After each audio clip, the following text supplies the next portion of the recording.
Viewers, I welcome you to Monday of the 25th week in Ordinary Time. Our first reading is from the book of Ezra, chapter 1, verse 1 to 6. Our responsorial psalm is from Psalm 126. Our gospel is from Luke, chapter 8, verse 16 to 18. The beginning of the book of Ezra. In the first year of Cyrus, king of Persia, that the word of the Lord by the mouth of Jeremiah might be accomplished, the Lord stirred up the spirit of Cyrus, king of Persia, so that he made a proclamation throughout all his kingdom, and also put it in writing. Thus says Cyrus, king of Persia, "The Lord, the God of heaven, has given me all the kingdoms of the earth, and he has charged me to build him a house at Jerusalem, which is in Judah.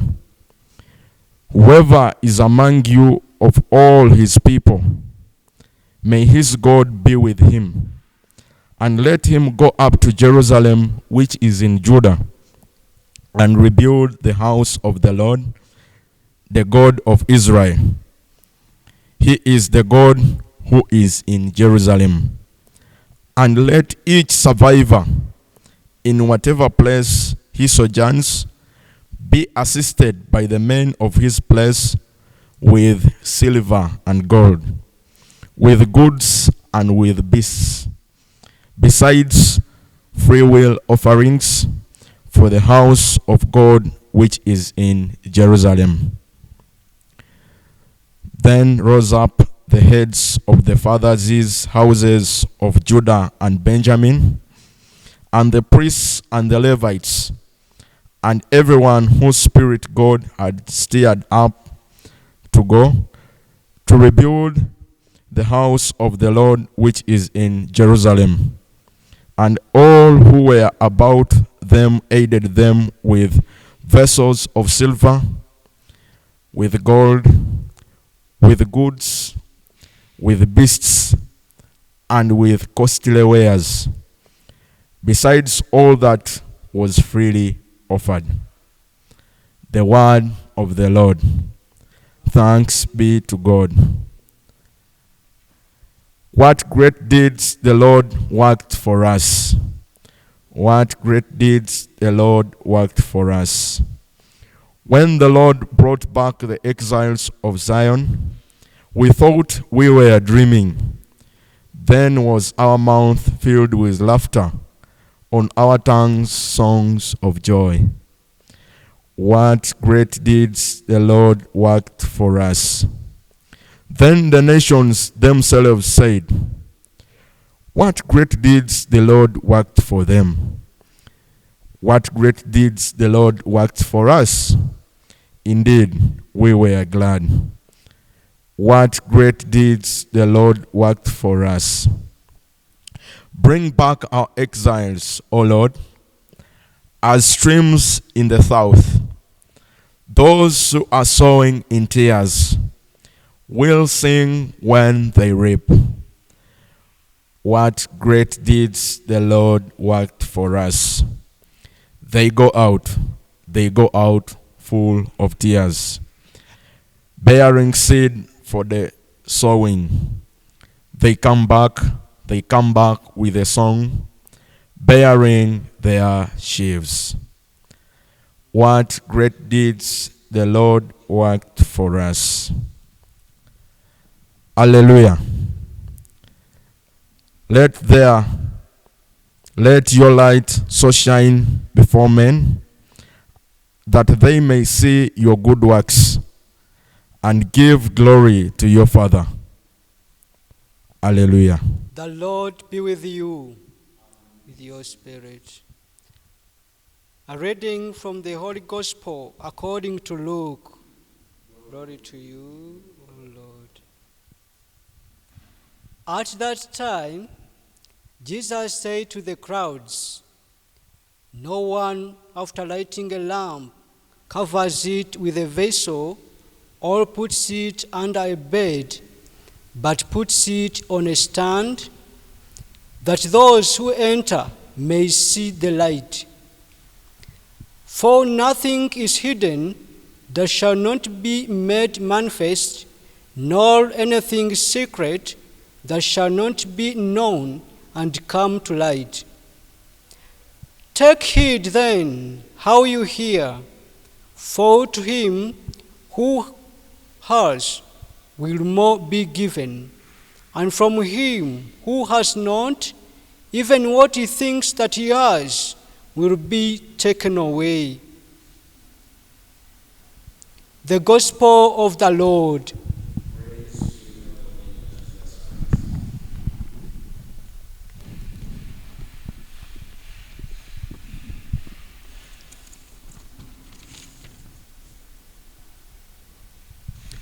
Brethren, I invite you to meditate with me on the theme, "With hope, let us be active participants in God's plan."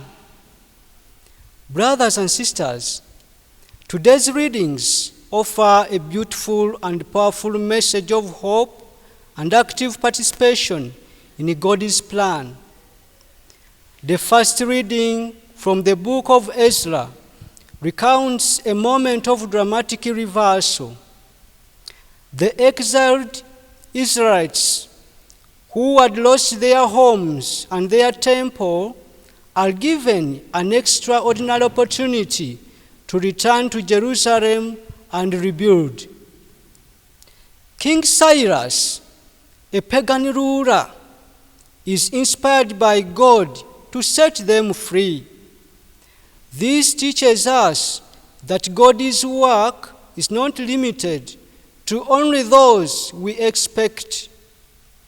God's providence works through all people and in the most unexpected ways. Even in the time of loss and despair, God is at work, preparing a path for restoration. In today's gospel, the image of a lamp is shown to us. Jesus tells us that a lamp is not lit to be hidden away, but to be put on a stand so that its light can be seen by everyone. Brethren, this lamp is our faith, mine and yours. It is the light of Christ burning within us.